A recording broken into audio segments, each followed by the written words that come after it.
Are we good?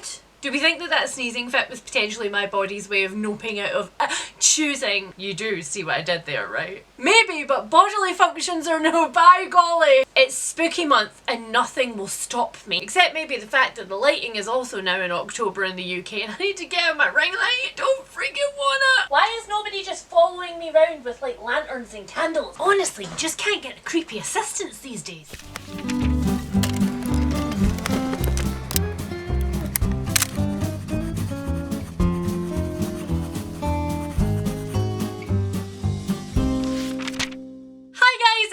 And welcome back to another video. And goodbye to Fitz, who hates when I film. You know how some people have got a telephone voice? Well, apparently I have a video recording voice and Fitz is like, nope. Honestly, Fitz is an entire vibe. Anti-social policies aside, it is in fact that time. By that time, I mean British summertime is about to end. I already have my hot water bottle and my blanket out. Very soon it shall be time for me to re-enter poverty by turning on the central heating. Which means, of course, that it is this witch's favourite time of the year. The time where we read haunted house books. That is what October is for. It also turns out that it's for reading a few other books that aren't haunted house books, on account of the fact that they fell off of last month's TBR. A little tumble on the way down, bumped their little heads as they landed at the bottom of my priority list. The first one of those is A Bunny by Mona Awad. Now, I don't think that I told you guys specifically that I was going to be reading this book in September, so that just shows how dedicated I am to the transparency of what I read, because I probably could have just pretended that this one didn't exist. But in fact, this book and several others have become part of one of the squares for my bingo board from hell, because I have finally chosen a shelf for the clear your shelf square right in the middle of this board. Now, I'm not going to tell you how many other books are on the shelf with Bunny in order for me to clear that shelf, because I am in fact filming a vlog of reading the books on it for you guys. But needless to say, it is a paperback shelf on my horror bookcase which lives downstairs, which is why you don't see it. And it is the second book from that shelf that I have tackled thus far. I am only 49 pages into Bunny, which I think is like 340-ish pages long. Can I help you? Well, you are welcome to stay here. I didn't ask you to leave. You took yourself away. You left. Come here. Do you know how dramatic you are? Anyway, where was I before I was rudely interrupted? Oh yeah, I'm only 49 pages into Bunny, which I think is about 340 pages long, and so far I'm actually having a great time. I really don't think I need to tell you guys anything about Bunny at this point, because if you haven't heard about this book, then you have been living under a bit of a literary rock. But in saying that, although lots of people have heard about this book, many people, myself included, were not entirely sure what a reasonable synopsis for this would be, outside of the fact that it is dark academia of the cliquey type. Then like, are these four girls kind of a cult or what? So I will just tell you that our main character goes to university and is part of a writing course. They are presenting their creative writing to other students, getting critiques, etc. They're a little bit socially isolated, they don't have many friends, and then one day a group of four girls in the class who have very different vibes but who have banded together to create a little group where everybody calls each other Bunny. One day the group unexpectedly issues an invitation to Samantha to come along to one of their literary salons, where in total honesty is expected from every group member. And Samantha goes along and has her entire world changed by this one encounter. So far, I would say that if you liked the part of Secret History, which was really tied to the bad people doing bad things but in a very interesting way to each other parts, then you'll probably really like at least the start of this, at least the first 50 pages of this. I can't tell you about the rest, but I shall tell you soon in a vlog. And the second book that fell unceremoniously off of my September TBR, I don't even have a bookmark in at the moment, it's just been sitting flat open on my desk since I started it, is The Hexologist by Josiah Bancroft. Really don't know what you want from me right now. I'm the creepy assistant. He owns the manor house, I'm the staff. Gotcha. Once again, as I was saying, I am 29 pages into The Hexologist by Josiah Bancroft. I have been explaining this book, honestly, I have so far been explaining this book by saying that it's essentially Ed and Lorraine Warren from the Conjuring franchise, which feels weird to say because they were actually real people, but the fictional versions thereof, in a magical world that's set kind of in the 1920s with ghosts and hexes, which in this world generally means drawing glyphs on things to create a magical ward of some kind. But what I am discovering pretty quickly into this book is that it's also kind of steampunk, which unfortunately, I hear you all groaning there, is not really my vibe. And the weird thing is, I didn't get anything steampunky at all from the blurb or from the first couple of pages that I read, or even from the like interesting sort of like maps of the city and stuff that is in the beginning of this book. While the writing in this one is really charming and engaging, and the characters are quite interesting and I think could go some fun places, the actual world building itself with things like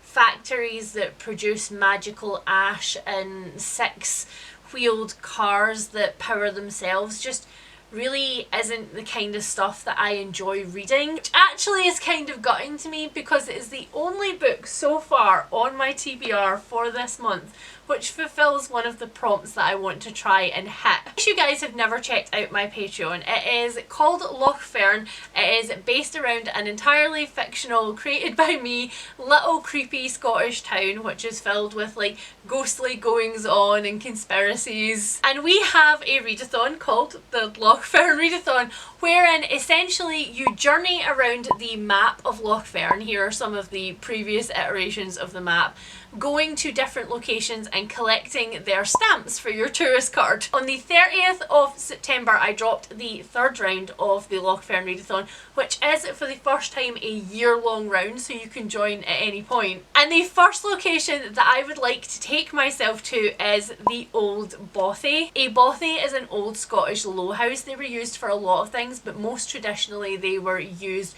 on hills and moors and in glens for hikers and people who were shepherding sheep, etc., to find some shelter in a storm. They usually have a fireplace, sometimes they have beautiful thatched roofs, and of course I had to go to this location on the board first, not just because it includes the mystery of one of my favourite characters in Lochfern, but also because I collect bothies. They're one of my little like curio things. Each location has 3 prompts to complete and then a bonus prompt, all of which gets you points. And one of the main prompts from this location is read a book featuring magic, and I don't have any other books on my TBR for this month which have any kind of magic in them. So if I DNF this, I don't think it counts as having fulfilled that prompt, and I'd be really mad about it because I really want to tick all of the prompts off this month so I can move to a new location next month. You can't be good. Now, as I have brought up the readathon, I'm just going to tell you about the other prompts for this location and the books that I'm going to be using, hopefully, to complete them. So the Old Bothy in Lochfern used to be the home of a witch who disappeared, and so the very first prompt for this location is to use a tarot card generator and to read a book inspired by the card that you pull. I generated this one. This is the world, and it is in its traditional upright position, and so the world card usually talks about success. Of course, on a very surface level that could be like financial success or success in the way that people see you. On a deeper level it's about gratitude, finding your place in the world, and it's also a card that has 4 different star signs associated with it,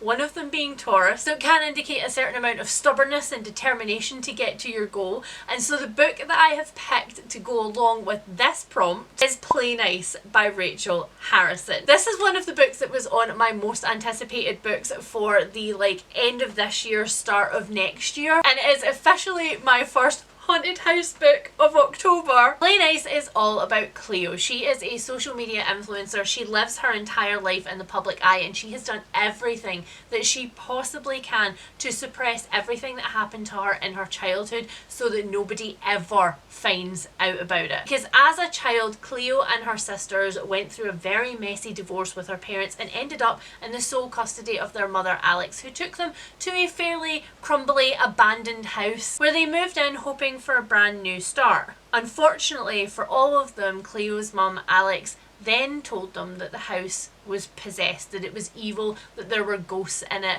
which was causing all of the things that happened to the children. On the outside, however, the court simply saw this as abuse and abandonment and took the girls away. Last thing that Cleo wants is for everybody in the world to see this broken mess of a family that she comes from, but when her mother unexpectedly dies and leaves this house in Cleo's sole possession, she sees nothing but the opportunity for house flipping content, something which has become incredibly popular and incredibly lucrative in the last few years. This will be my first Rachel Harrison book, but I cannot tell you guys how excited I am for it. It might be really creepy, but it's also probably going to make you laugh while you're turning the lights on and not sleeping alone. The next prompt up for this location is read a book featuring a disappearance, and I have got another perfect haunted house book for this occasion, and that book is It Was Her House First by Sherry Priest. Now, this is another one that was in my most anticipated books. However, it was very much at the top of that list because Sherry Priest is also the author of The Family Plot, aka one of my absolute favourite books of all time to feature a haunted house. And she is finally coming back around to doing another horror book. So this one is about Ronnie. She's described as a grieving widow, which I don't know how much I love that description from the blurb. It's functional, I guess, but okay. And Ronnie buys this crumbling Hollywood mansion, fairly sight unseen, also with the idea of restoring it, but she's not restoring it to flip it, she's restoring it to live in it. She's hoping that the restoration of this house will also restore parts of her. What she doesn't know is that this mansion originally, way back when, belonged to a silent film actress, and Venita Rost has never left. She is still lurking around in the edges of the mansion, and she is not alone because along with the ghost of Venita, we have the ghost of her eternal nemesis. Spectre Bartholomew Sloan was once on Venita's trail and then went mysteriously missing. It turns out he was never missing. He was actually here the whole time. And what follows is a game of supernatural cat and mouse. I love it when the actual ghosts in a haunted house book have backstory, when they're more than just entities, when they were, you know, residents in the house. We've had a changing of the guard and it's found catnip.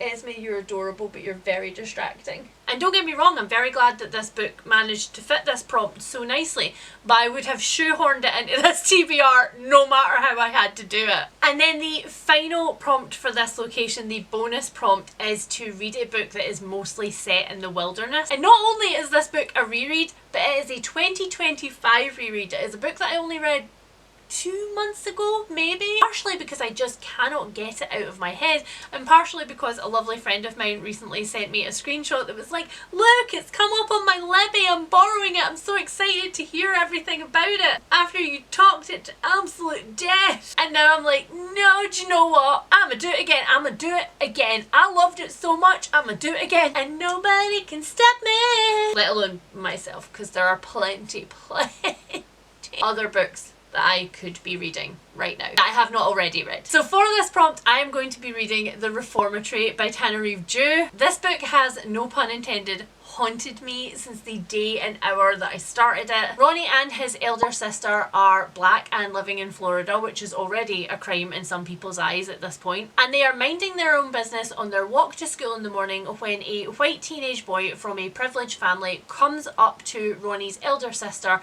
and says something completely inappropriate to her, and Ronnie kicks him. He literally kicks him in the shin, if I remember correctly. He does absolutely no damage, but the incident is witnessed by the boy's father, who is obviously a prominent white man in their community. Subsequently, Ronnie is sentenced to 6 months at a reformatory school for boys to literally teach them how to be good black people. But as soon as Robbie gets to the reformatory, he realises that things here are not only awful, but they are also haunted, because Robbie has a very unique talent for seeing ghosts. I won't say anything else about this book because anything else would be a spoiler, but I really do honestly believe that you should run and not walk to pick it up. One of the things that I absolutely loved about it on first reading is that obviously it is a multi-layered horror novel. It's horrific for a lot of different reasons, but it is also a nearly 600-page horror novel, so it has enough time to expand on the themes that are in there. You have enough time to really get invested in the characters. Honestly, top tier. Cannot wait to read it again this month, no regrets. So with all of the prompts so far for my readathon taken care of, the other books that I have on this list are really just things to make me happy. In October I tend to just throw all my responsibilities over my shoulder. I'm not going to worry too much about my bingo board for hell challenge or how many books that I read this month or any other challenges or commitments. I am literally only going to read the things that make me happy, which yes, could slightly lean towards the realm of mood reading, which is something that we know that I should not do, something that does not work for me. But I feel like as long as I have made a TBR, as long as I have given that mood reading structure and I have committed to it here in a contract with you, then it'll probably be fine. Also, you know, if the mood reading happens to be like creepy stuff, because I almost always prioritise the creepy stuff, right? So the next book up, and technically my last haunted house book, I realise that this TBR has been a little bit haunted house heavy. And if that's not your thing, you're maybe sitting there like,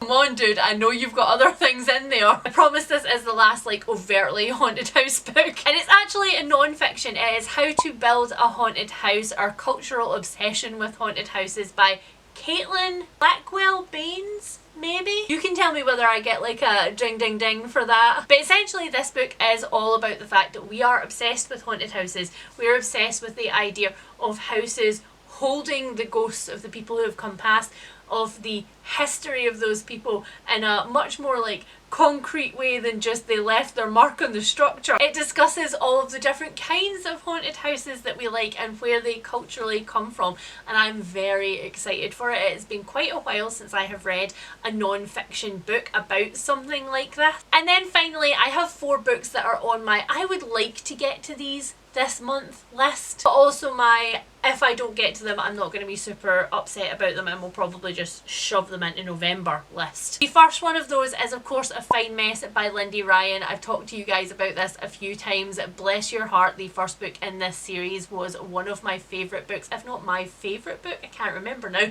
of 2024. That seems so long ago, they've all just kind of blended together. It's about a funeral parlour run in the US South by a lineage of women who all have to work together to look after their town in the wake of various different weird supernatural things that are going on. There are both scythe-wielding grannies, creepy things, and also moments in it that made me absolutely cry, like they destroyed me a little bit. And this book is the second book in the series, which looks to feature some werewolfy elements. It's definitely an urban fantasy series. Next up there is The House of Beth by Kerry Cullen. This turns out to actually be a very, very short book. It's almost novella length, which I didn't realise when I featured it in my most anticipated books for the year. So I might actually try this one out on something like my Spotify listening minutes for the month, because I have an interesting track record with novellas and novella length things. Sometimes they're perfect and they just leave me wanting more, but other times they feel a little bit like a short story, and we know that I'm not a big short story fan because as soon as I'm cemented in the world the characters are gone and then I have to move on to another one, and I hate that. The blank page object permanence of starting a book is not my happy place. But this one is about a young woman who returns to the town that she grew up in, sort of trying to leave everything that's happened to her in the city behind. She's had a really horrific bereavement. She wants to reinvent herself, and when she gets to her hometown she meets a guy from her high school who is also completely different than she expected him to be as an adult. He, I think, is a single dad at this point. Some of the details of this one are a little bit hazy because it's a while since I talked about it, but either way he's very successful. He has a beautiful home, he has a beautiful lifestyle which he then invites her into, and she very, very quickly falls for him and this sort of like ideal that they could create together, and they get married with like in a heartbeat, in like a blink, which everybody around her thinks is a terrible idea, and in fact it is a bit of a terrible idea because very, very quickly some very strange things start to happen, including the voice of her husband's ex-wife appearing in the house. Okay, I know I said the haunted house books were finished, but this is not technically like a haunted house book. This is more like our main character Beth is being haunted or something. Leave me alone. It's my happy time. This is my Super Bowl.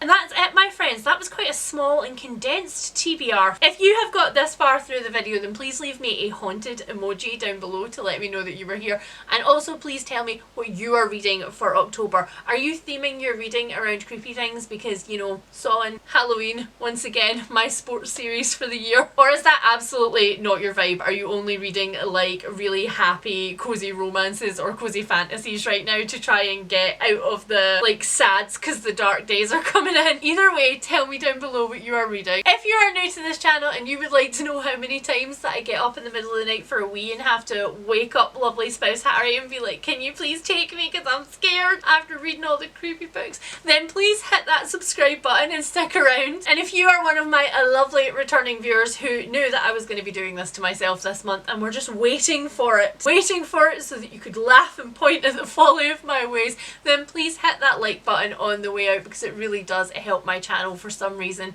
YouTube is prioritizing likes way more than they are anything else right now. I would really appreciate it, and I will speak to you guys really soon. Bye! See, they don't all hate my filming voice. He is just demanding. I have brought him up correctly. Ask for what you want, and if you don't get it, scream.